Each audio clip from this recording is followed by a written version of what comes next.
All right, I will say good morning. Good morning. Let us begin. Begin by thanking all of our sponsors for today's share. To thank our TALMUD TORAH sponsors for the month of Kislev, Josh and Becca Friedman, for dedicating all the shiurim and droshos this month. Leili Nishmas, Josh's father, Yisrael Yehuda Ben Chaim Rafael Zichron Livracha. To thank Sammy and Malka Esterson for dedicating all the shiurim and droshos this month in memory of their parents, Yitzchak Leib Ben haKohen, Sarah Rachel Bas Baruch Avraham, Hinda Bas Henoch Efraim, and in the schos of the continued Gesund and Hatzlacha of Mr. Morton Esterson, Ad Mea V'Esem Shanim Tovos. To thank the Pepper family for dedicating the shiurim this month, the commemoration of the yahrzeit of Yosef Pepper, Yosef Dovid Ben Yaakov. To thank our week of learning sponsor, Steve Golaskov, in commemoration of his father's first yahrzeit, and Shem of Nachum Sender, Ben Meshul Nasan, Amirat Hashem Shadav and Aliyah, and the family in Nechama. To thank our week of learning sponsors, Ayala and Sarah Steinberg, in the schus of Refuah Shlema for the continued health of Shulamis Bas Susha. Our Daf Yomi sponsors today, Jerry and Abby Applebaum, creation of the yahrzeit of Abby's aunt, Chana Bas Avram. Zichron Levrach, we hope that in the merit of our TALMUD TORAH, the Neshama have an Aliyah, and the family in Nechama. I will say with that, let us begin. We have a really, really fascinating daf ahead of us, another fascinating daf ahead of us today. So I will say, so today's daf is Nun Aleph, 51. We are picking up in Yirtzeh Hashem, we are picking up on Nun Amud Beis, 50b. All right, we have a lot to do today. So we left off, embarrassed, we're going to have to count down from the top, not even up from the bottom.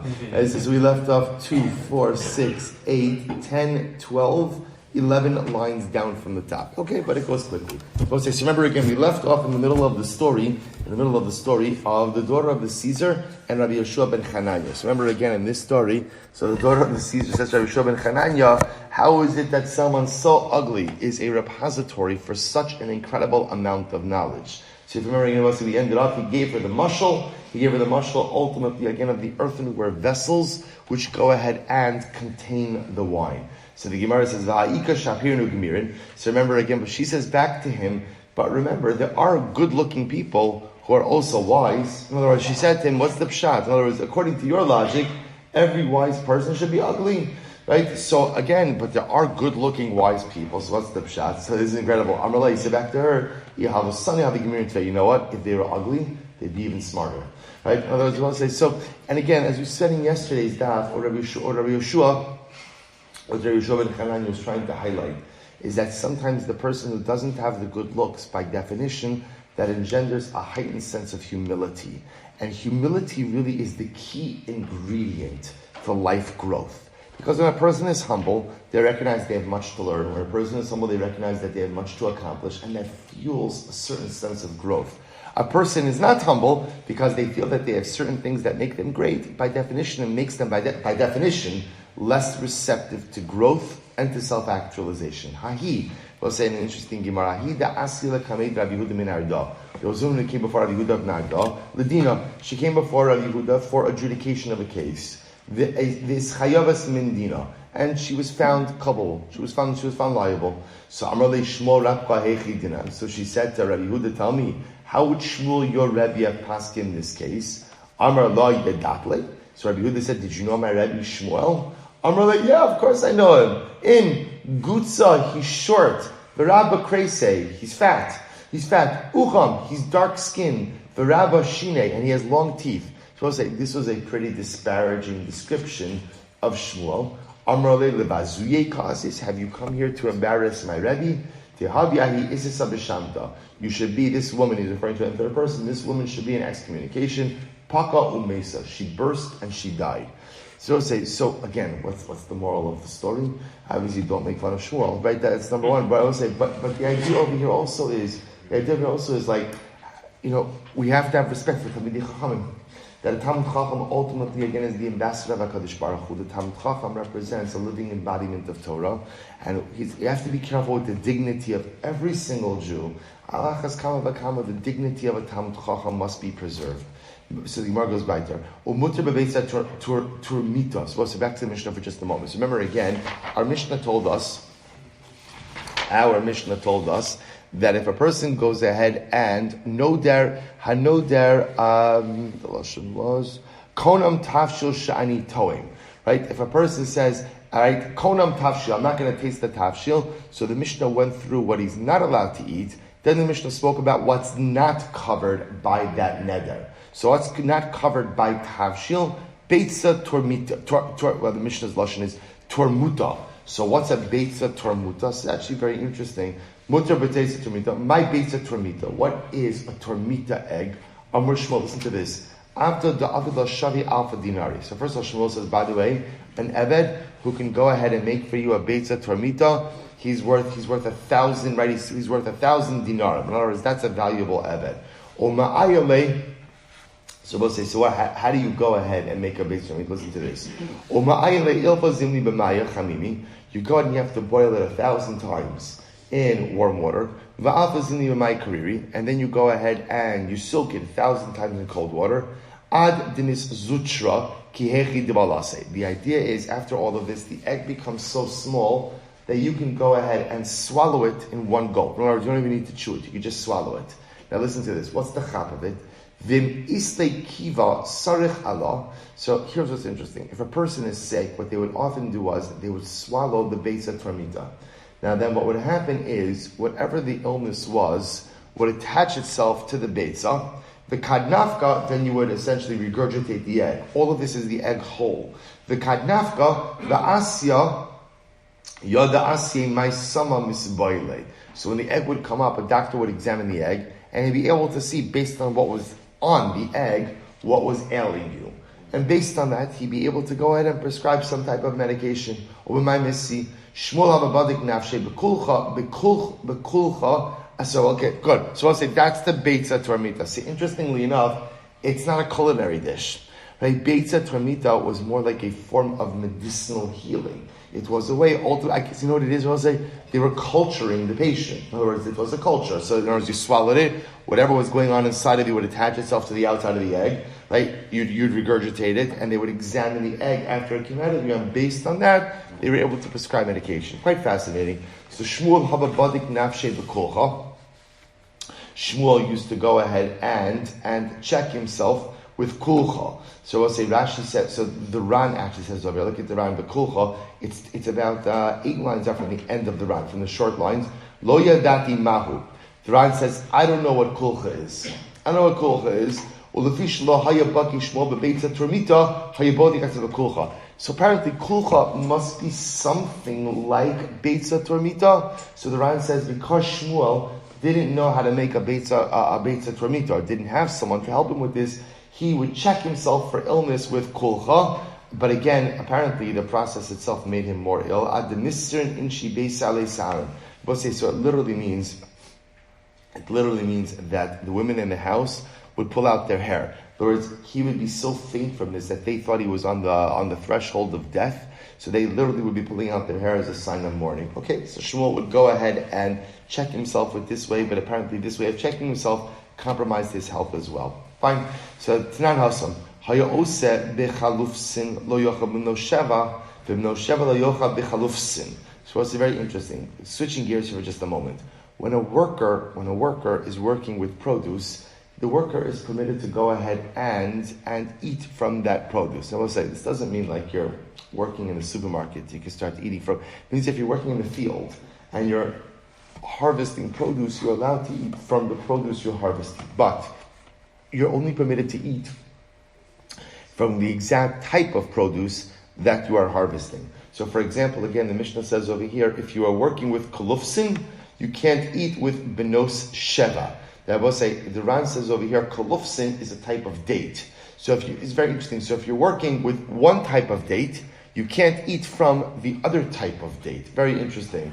So benos sheva lo yochav kalufsin. My kalufsin, what's kalufsin? Mina deteini de'avdil min hun lapti. So kalufsin is the type of date from which people would eat lapti. What's lapti? So we're getting like a crash course on Talmudic cooking over here. Second line from the bottom of the Ran, lapti, shem tafshil shel te'enim. This is a type of food that you would make from figs. Okay, so good. So the Gemara says as follows. So you can't, for again, if you're working with one type of figs, can't eat the other type of figs. Ho gavra, tiyad avda lechavre, lagmore alpha mine lapti. So listen to this, so I'll say. There was a man who once gave over his servant, his worker, to his friend, because the friend was going to teach the servant 1,000 ways to prepare lapti. If you're in the market for a cookbook, it's a good title, right? 1,000 ways to prepare lapti. Right? So I'll say, right, there were 1,000, that was the contract. In other words, I'm giving over my servant to Reuven. Reuven, you're going to train my servant 1,000 ways to make lapti. Agmare, timni mea. So what happened? Reuven only taught the servant 800 ways to prepare lapti. Azamne ledina. So the owner of the servant summoned Reuven to din Torah. Right? I contracted you to teach my servant 1,000 ways to make lapti. You only went ahead and taught him 800 ways to make lapti. So they came for din. So they came before Rebbe. So we'll say, by the way, sometimes this happens. Like a case comes to a Beis Din or a Shiloh comes to a Rav, and like, wow, I cannot believe this is actually happening. Right? So literally we have a din Torah. We have a din Torah because someone only taught your servant 800 ways to prepare lapti. As a bride, he's 200 ways short of the contract. Right? So he only has 800 ways of preparing lapti, not 1,000 ways. So I'll say, so Rebbe said, Amar Rebbe, Avosenu Amru Nashinu Tova. So our fathers used to say, we've forgotten what luxury is. Anu afilu be'einenu lo ra'inu. We don't even know where luxury starts. What he was saying was that this idea over here, that somehow a person needs 1,000 ways to prepare a dish. Rebbe says, like, that level of luxury, that level of opulence, we can't even relate to that. So once upon a time we were able to relate to that. Today we can't relate to that. Also another overlap. Another overlap with Silas Yisharim. So essentially what Rebbe is saying is, why does anyone need 1,000 ways to prepare any particular dish? Okay, fine. So Rebbe Aved Lehilu Reb Shimon Reb. So it's a great story. Oh my gosh, listen to this. So Rebbe made a wedding, Mazel Tov, made a chasana for his son Reb Shimon.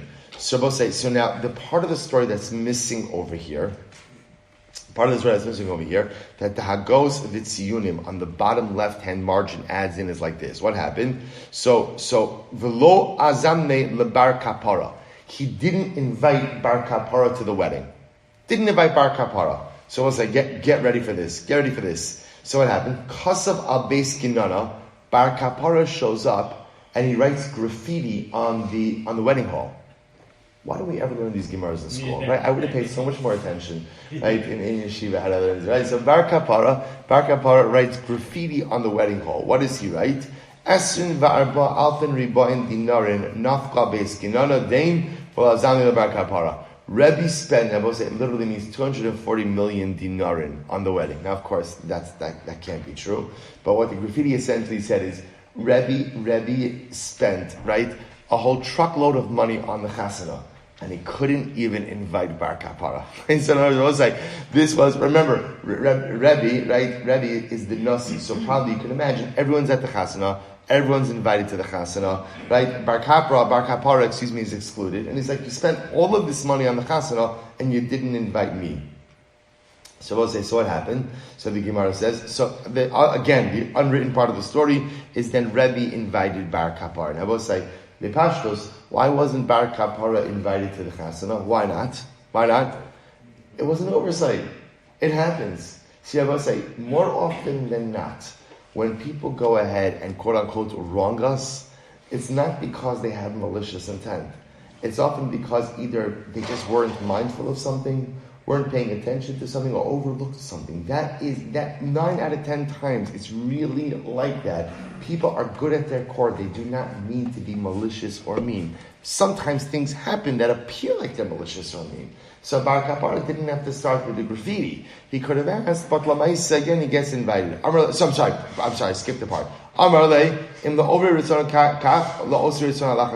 But he said, you know what? If people who are in violation of Hashem's will are blessed with this level of wealth, alachas kama v'kama, those who follow Hashem's will. So he was calling Rebbe Ovrei Ritzono, right? He was calling Rebbe someone who doesn't listen to the word of Hashem. Since Rebbe was offensive, he didn't invite me, and yet he's so wealthy. If even people who don't follow the Ratzon Hashem enjoy such wealth in this world, alachas kama v'kama, people who do fulfill the will of Hashem, how much they'll be blessed. Azamne. So Rebbe invited Bar Kapara, right? You could imagine, after the graffiti, after the speech, I was like, fine, just come. It was a mistake. The invitation didn't get to you. Amar, then Bar Kapara changed his tune and he said, "La'osei ratzona ba'olam hazeh, kach li'olam haba al achas kama v'kama." So then Bar Kapara said, the truth is, so if people who fulfill the will of Hashem, so Rebbe made good, right? He did good. He went ahead and he invited me to the chasana. So if those who fulfill the word of Hashem are so rewarded in this world, a reference to Rebbe's wealth, al achas kama v'kama, the reward that is waiting for them in olam haba. Rebbe will say, we're going to see, this is going to make a little bit more sense in a bit, when we see the nature of the relationship between Bar Kapara and Rebbe. Here we go. Yoma, let's listen to this Gemara. Yoma d'mechayich be Rebbe, asye paranusa la'alma. Any day on which Rebbe smiled, so misfortune came to the world. Now, what does this mean? What does this mean? So I will say, so bipashtos, what it means over here is like this. That Rebbe was the Nasi, and as the Nasi, he was responsible for the welfare of Klal Yisrael. In a position such as that, one needs constant dedication and devotion, right? That for Rebbe, his entire life, and also we see this model, that sometimes there are people, and this is like the Moshe Rabbeinu model, that there are people whose responsibility towards the Klal is so important that they cannot be focused on anything else. And Moshe Rabbeinu is an extreme example of that, because Moshe Rabbeinu literally is focused on nothing else, including his own family. So okay, that's the extreme. But then you have other people again who are also great leaders, for who the entire nation is dependent on, whose entire focus must be on Klal Yisrael. Rebbe was such a leader. So the Gemara says that a day in which Rebbe smiled, in which Rebbe laughed, misfortune befell the world. And I will say, here's what's interesting about this Gemara. It could be literal, or it could also tell us about how Rebbe felt about his responsibilities. That Rebbe felt that essentially he had to always have his hands on the wheel. Right? There was, in other words, what does it mean to laugh? In other words, it doesn't mean like a late sadistic laugh. What does it mean? Rebbe felt that, you know what, in my life, in my responsibility, there's no time for quote unquote fun.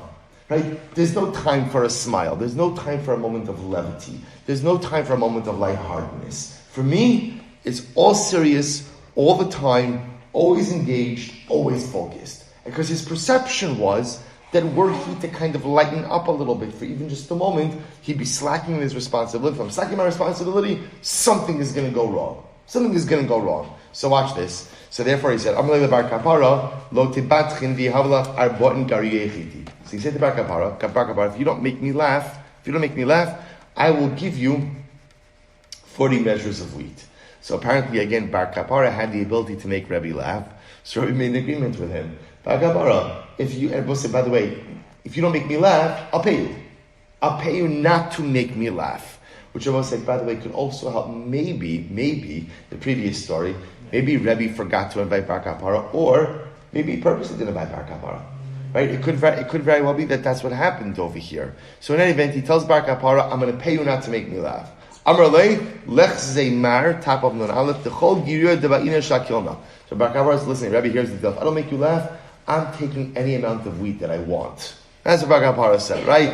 I'm renegotiating in terms of the deal. I won't make you laugh, but again, I get to. Rebbe was incredibly wealthy, so Bar Kapara says, "You're good for more than 40 measures of wheat. I'll take what I want." Fine. So what did Bar Kapara do? Shakal di kula rabba.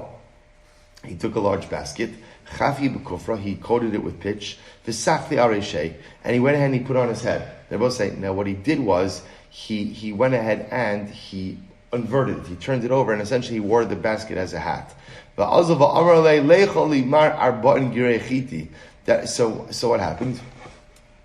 what happened? He went ahead and he put it on his head. So I'm sorry. So he says. So he comes over to Rebbe and says, Rebbe, I've come to collect my 40 measures of wheat. What happened? Achloch Rebbe. Rebbe laughed. Right? Why did Rebbe laugh? It's funny to see an adult man with a basket on his head, right? I mean, come on, I'll say there's not that much form of entertainment in Talmudic times, right? So this is, imagine, Talmudic times are like Baltimore any given night, right? In other words, there's absolutely nothing going on, right? So you see a grown man with a basket on his head, right? You're like, wow, that's kind of funny, right? So Rebbe laughed. So what happened? So Amrle, lav is harticha delot badchin. So Rebbe said to him, didn't I tell you not to make me laugh? Not to make me laugh. So Rebbe is saying, no wheat for you. Amrle chiti darish nakanasim. So Bar Kapara said, listen, you owe me wheat anyway. In other words, I'm here to collect the wheat anyway that I own, right? So Lamaisi is coming out. Rebbe says, so what's the pshat? What's happening over here? In other words, so why is Bar Kapara? Why is Bar Kapara going in and making Rebbe laugh? So Rebbe say, I think what's happening over here in this exchange is Bar Kapara is telling Rebbe that at the end of the day, you can't live life with a constant intensity, right? It's important in life to have those lighter moments. It's important in life to have that laugh. It's important in life to be able to go ahead and just for a little bit of time to have that smile. If you don't, then by definition, it fundamentally just erodes a sense of joy in life. There's also Bar Kapara knows what he's doing. He knows what he's doing when he puts his basket on his head, right? He's intentionally acting in this way in order to go ahead and bring Rebbe to a certain state of normalcy. I will say, right, all of us have people in our lives when we're getting a little bit too intense, who are there just to kind of bring us back a little bit, right? And center us in just being good and normal, happy, healthy people. That's what Bar Kapara was trying to do for Rebbe. It was an incredible musar. There has to be a healthy balance between incredible intensity, but also an ability to go ahead and laugh a little bit during life as well. Amrli Bar Kapara leBartei de Rebbe. So we'll say this also. See, you have to untake this understanding. Otherwise, the stories become a little bit strange. So listen to this. So Bar Kapara said to the daughter of Rebbe, "Lemachar shasina chamra berikuda da'avuch ubekirkani deimech." So Bar Kapara said to the daughter of Rebbe, who is getting married tomorrow, he said to her, tomorrow at your chasana, I'm going to be drinking wine while your father dances and your mother sings. Okay, so a little bit of a strange statement, right? Now, by the way, we're going to see again, Bar Kapara once again was just trying to put a smile on people's face. Because obviously, so remember again, Rebbe's wife is not going to be singing in front of Bar Kapara. So let's see the story. So we'll say, watch this. Okay, pause for just a moment. Ben Alasha, Chasnei de Rebbe Hava. So we'll say, Ben Alasha, that was his name. Ben Alasha was the son-in-law of Rebbe. And we'll say, we're going to see in general, whenever you see people where the Gemara doesn't give their first name, it just says, this person was known, right? Ben Alasha means what? The son of Alasha. What was his first name? Right? What's his first name?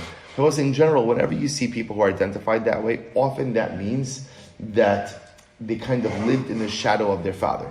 They had a great father, and so that was kind of their, we'll say, there are some people who their primary identity in life is, I'm the son of so-and-so. Right? And again, they might establish a great identity as well, but their personal identity is eclipsed by the identity of their father. Ben Alasha was one of those people, not because of Torah, but because of wealth.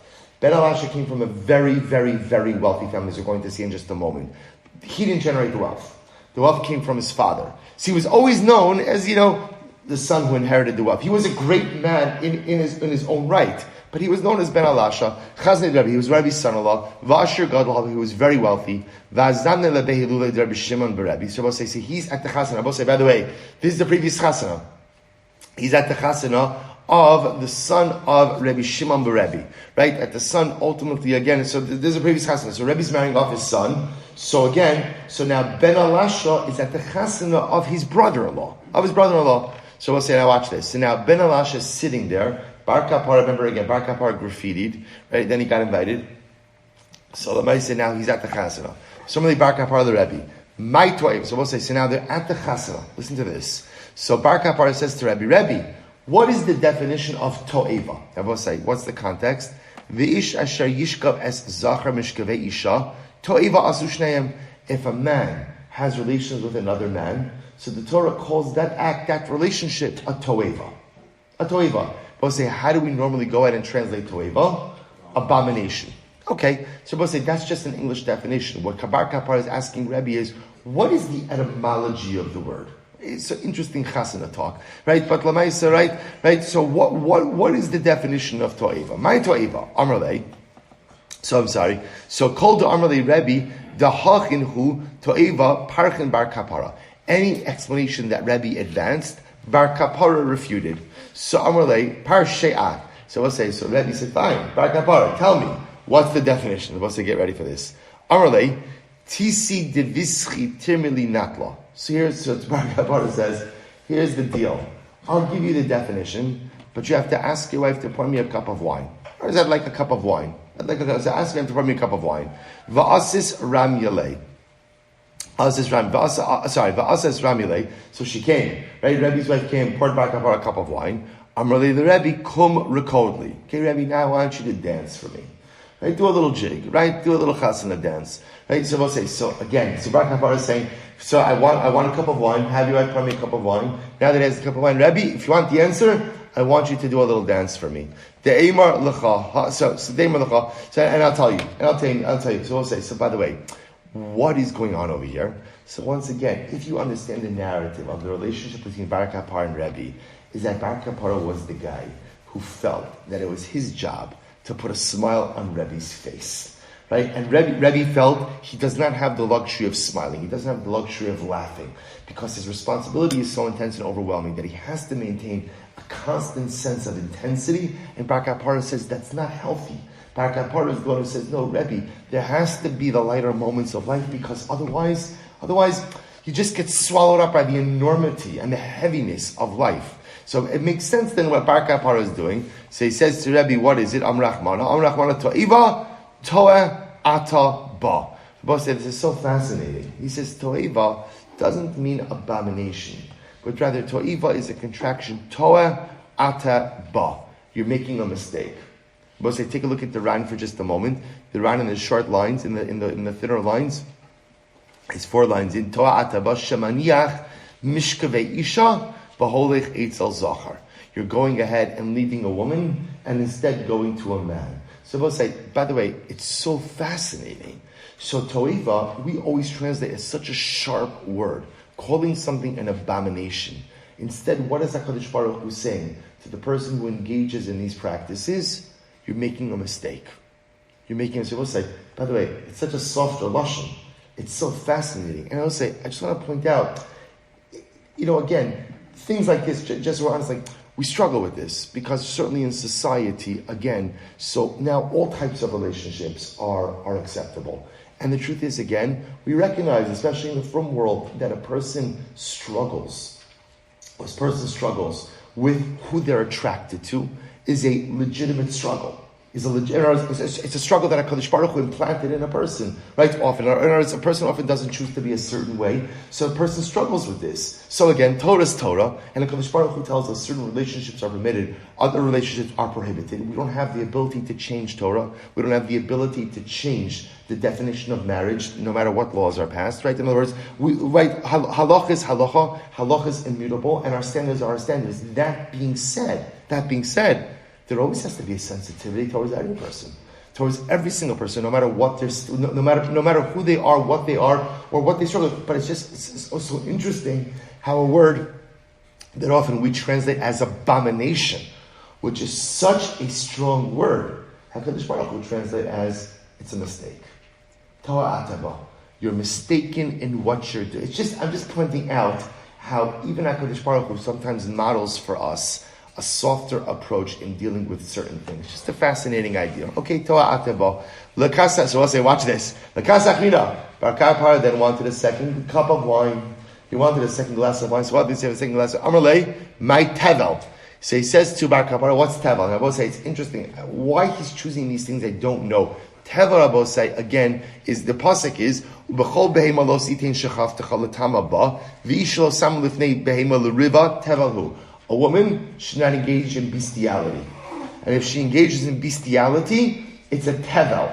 It's a tevel. So says Baruch Avraham, Rebbe, you know what a tevel is? So Amarle ki inyona kadma. So what happens? So again, Abbas says, Amarle i'avid li da Amar lecha avid. So Abbas says, what happens? So once again, the same thing happened. Rebbe started advancing explanations. Baruch Avraham refuted each of them. So Baruch Avraham says, you want to know the answer? Rebbe says yes. So Baruch Avraham says, fine, tell your wife to pour me a glass of wine. Pours her a glass of wine. Rebbe, do a little dance. And then what happens? So he says, Tavel. So listen to this. So what does Tavel mean? Tavlin yeshba. Is there any spice? Is there any flavor in it? So essentially what the Torah is saying is to the woman, how is there any pleasure from an act of bestiality? Tavel is tavlin, a spice, a flavor. Is there any level of flavor in this? Is right. In other words, sometimes we're saying a person commits an aveira. Okay, why do I commit an aveira? It's pleasurable. So the truth is, the commission of the aveira is totally understandable. I'm getting some level of pleasure from this aveira. But then there are other aveiros where it's like, what is this worth it? So that's what tevel means. Tevel means there's not even any spice in it. There's not even any pleasure. There's not even any taste in it. There's no pleasure in it. Why are you doing it? So the Gemara says, Mishanya hadabia min kulam bias. Out of all of the illicit things you could engage in, why this one? In other words, I will say, when a person engages in immorality, it's understandable. It's understandable because immorality could often be exceptionally pleasurable. But then there are some other forms of immorality that just are like, why? Why? What is it? What pleasure is it that you're deriving from this? That's tevel. Amrle umay zima. So again, back at parts. By the way, what's the definition of zima? Amrle iavid ki inyana kadma. So same thing. Again, you want to know the definition. You have to bring me a cup of wine. Pours him a cup of wine. Rebbe do a little dance, and then what happens? Amrle zu mahi. I will say this is incredible. What's zima? So zima, I will say we translate often as immorality. But again, Bar Kapar says it means what is this one? A reference to the fact that a woman who is promiscuous, often what happens? We don't know who the father of her child is. So zima means zu. This child, mahi. Who is his father? What is he? What is he? Incredible. So we'll say, so all this is happening. Who's standing there watching this whole thing? Rebbe's son-in-law, Ben Elasha. So lo yachal Ben Elasha lemisbal. Ben Elasha could not. He thought that Bar Kapara was just degrading Rebbe. He could not take it. I will say, Bar Kapara was a major talmud, a major sage. So apparently Ben Elasha was not going to go ahead and confront Bar Kapara. So what does he do? Kam v'nafik hu v'isnu mitaman. So I will say, so what happens? So Bar Kapara leaves the chasana. These are right. Ben Elasha, together with his wife, leave the chasana. So we'll say, by the way, isn't it also interesting? Every family has its dynamics, right? So here again, so the son-in-law, together with his wife, who is the sister of the chassan, go ahead and leave the chasana. He left the wedding early. Ben Elasha was just so upset that he felt his father-in-law's dignity was being trampled upon. He couldn't watch anymore. My Ben Elasha, by the way, who is Ben Elasha? The Sanya, lo lechinam pizar Ben Elasha ma'osav. So we'll say Ben Elasha, as we said before himself, he didn't make the money. It was his father's money. But again, to his credit, he did not spend frivolously, right? I will say sometimes people are wealthy, and especially when they didn't earn the money, they're very quick to spend it. That wasn't Ben Elasha. He was very careful with how he spent his money. The only thing he spent his money on was a haircut. Listen to this. The one thing Ben Elasha spent money on was getting a special haircut. He wanted to show people with his own haircut what the haircut of the Kohen Gadol was. Wasn't incredible? Dichsev kisusi kasmenu es rashayim. Tana ke'ein lulanis. The Kohen Gadol used to get a haircut. So remember again, there are different halachas. The Kohen Gadol had to get his hair cut every once in a while, pretty frequently actually, in order to go ahead and keep up a kempt appearance. Thank you. Appearance. So he got a haircut like a lulanis. What was my lulanis? Amar Yehuda tispora yichidas hechidami. What's the haircut? Amar Rava rosho shalzeh bitzadi karo shalzeh. I will say each hair would line up, right? Literally, again, the tip of one hair would go ahead and reach the root of the other hair. It was a perfectly manicured haircut. V'ainu tispor shakoin gadol. So also, the Gemara says in general, Ben Elasha was very careful with his spending. The only thing he splurged on was his haircut. And the only reason he splurged on his haircut was because he wanted to show people what the haircut of the Kohen Gadol looked like. So he modeled it with his own hair. Incredible. What will be the last haramutza? So we'll say, going back to the Mishnah, if a person says, I'm not going to eat konam mina tavshil, right? Konam tavshil shenioch, I'm not going to eat tavshil. So one of the things that you're allowed to eat is the last haramutza. One of the things that's not covered by the nedar is the last haramutza. Says the Gemara, my the last haramutza. What is the last haramutza? Amar Shmuel, kra karkuzoi.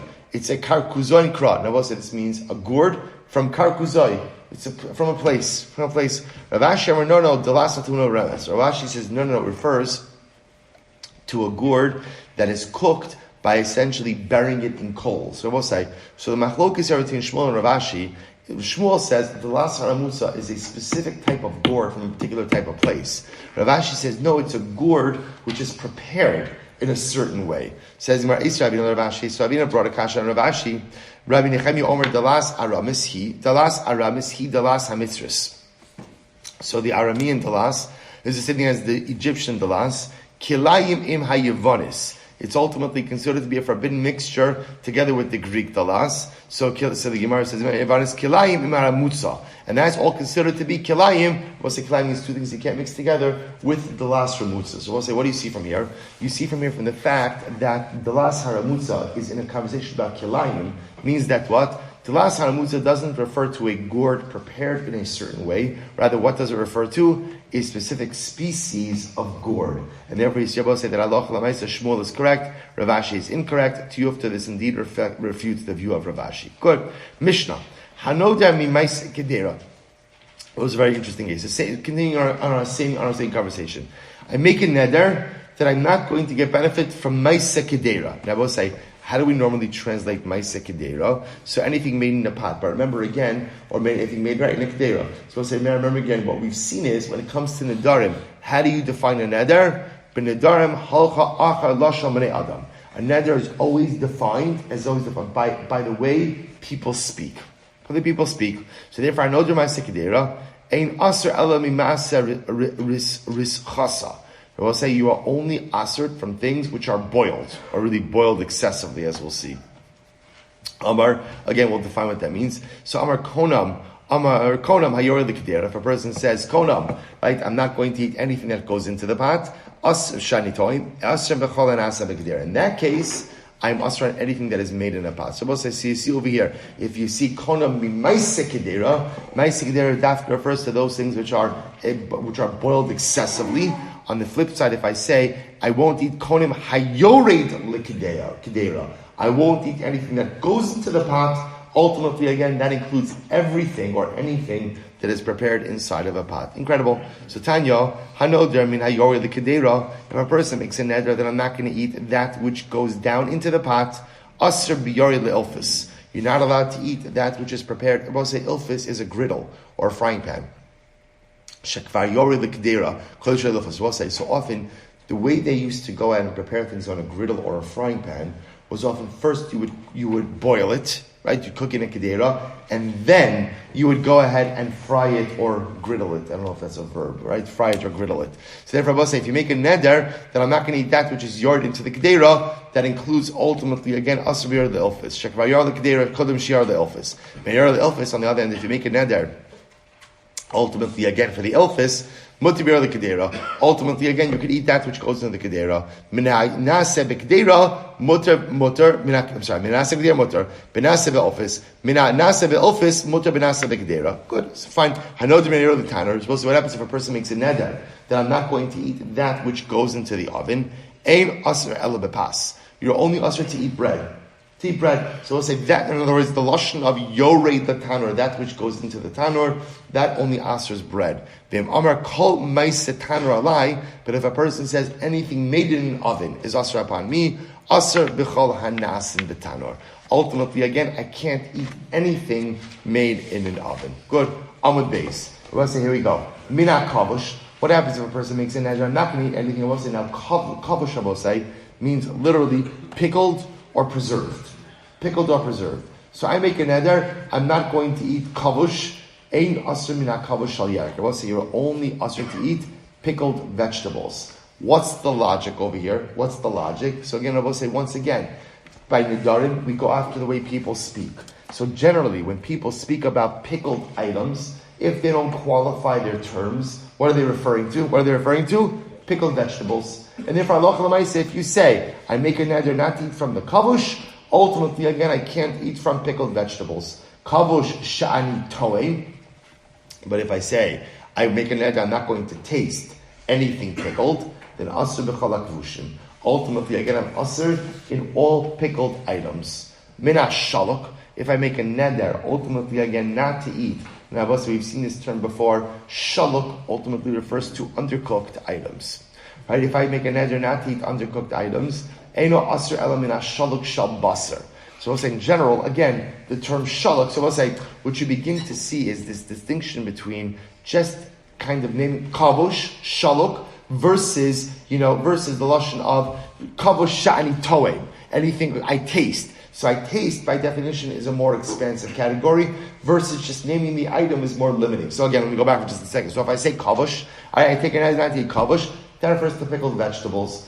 I say, I'm not going to taste anything that is kavush, that applies to what? All pickled items. I say, I'm not going to eat shalok. What does that refer to? Undercooked meat. I say, I'm not going to taste anything that is shalok, asur b'chol hashlukim. That applies to anything that is undercooked. Incredible. Says the Gemara, Amar Rav Avi Rav Ashi, Amar dikavish mai, dishalok mai, ditsali mai, dimaliach mai. So here's the interesting question. What happens if you change up the wording a little bit? So instead of saying min hakavush, right, or instead of saying kavush shani twaim, you say dikavish. I go and I take an neder, I will not eat anything that is pickled, right, or that is undercooked, or that is roasted, or that is salted. So my heichen mashma. So one says, how do we understand that? In other words, what would that be coming? What would that be coming to include? To which the Gemara says tibai tegu. Not sure about that. So we'll say this type of more specific lashon of dikavish, dimaliach, dishalik. What does that answer if you use that for a neder? Tibai. Also remember again in Masechtas Nedarim, we don't use the lashon of tegu. Instead, we just use lashon of tibai. So the Gemara uses as an open-ended question. Incredible. Mishnah. Minatzli. So we'll say, now what happens if a person says, I take a neder, then I'm not eating from tzli. Tzli means roasted. Ein asr ela minatzli. Shabasar de Rabbi Yehuda. Rabbi Yehuda says, what do you asr? I will say, roasted meat. Again, they will say, because when you just say minatzli from tzli, so the way people speak is they use that expression in reference to what? In reference to meat. Therefore, again, remember, by Nedarim, we go after lashon b'nei Adam. So if you say, I'm not going to eat from tzli, again, that will refer to the tzli of Bas, the Rabbi Yehuda. Tzli shani toy. What happens if a person says, I take a neder of tasting any kind of tzli? Asr b'chalat tziluyim. Ultimately, again, he is asr to eat any item that is roasted. Min hamaliach. Let's say a person says from that which is salted, right? From the salted item. Ein asr ela min hamaliach shaldag. You're only asr, we'll say, to eat ultimately salted fish. Maliach shantes. We'll say, you see the pattern when you go ahead and you say hamaliach, right? Whenever you add in the hay, right? I'm not permitted to eat the pickled item, the roasted item, the salted item. That limits you to what people normally say is, what are people referring when they talk about, for example, when a person says, I'm not going to eat the roast, so what do people call the roasted item? So what do they refer to when they say the roasted item? What is the default? Meat. If you use a more expansive lashon of tzli, I'm not going to eat, not the roasted item, but I'm not going to eat roasted items. Roasted items refers to everything. I say I'm not going to eat the salted item. That refers to fish. Person says, I'm not eating salted items, then he can't eat anything salted. Dagim shani toim. So we'll say, what happens if a person says, right, I'm not going to eat fish, right, dag or dag shani toim. Asr bahen, ben gedolim, ben ketanim, ben meluchim, ben tfelim, ben chayim, ben mevushalim. So we'll say, so again, a person makes a neder, I'm not going to eat dag or dugim, so he's usher pretty much in everything. Big fish, little fish, salted fish, unsalted fish, right? Live fish, or I should say raw fish, cooked fish, however. So I'll say, so again, you just make a lashon of dugim, that's all encompassing. What are you permitted to eat? Umutar, bitaris trufa, ubitzir. So we'll say, if you take a look at the Ran, 5 lines up from before the Ran gets wide. Umutar b'taris trufa b'zir b'moria. So I'll say, what are you permitted to eat? So taris trufa, what's taris trufa? Is dag gadol tarif dak, minced fish. So taris trufa was a fish dish. That would be made. You take a big fish, you chop it up into smaller pieces. So you're allowed to eat taris trufa. Because I will say why. The one limitation is, if you limit yourself, you make an neder from fish has a connotation of a whole fish.